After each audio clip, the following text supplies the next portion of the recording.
લીલાપા canal road Sudarshan society છેલ્લા 3 કલાકથી છે ને હાઈ લો વોલ્ટેજ થાય છે બરાબર.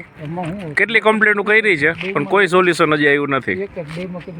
પહેલા એવું હતું કે સનાડા કમ્પ્લેન્ટ થતી, અમારે સના ડિવિઝન આવે ત્યાંથી સીધા રિપેર કરવા આવતા. હવે આપણે ફોન કરીને તો રાજકોટ ડિવિઝનમાં લાગે અને ત્યાંથી કમ્પ્લેન્ટ છે ને પાછી સનાડા આવે અને સનાડાથી પછી સોલ્વ કરવા આવે. 3 કલાકથી સોલ્વ નથી થઈ ગયો.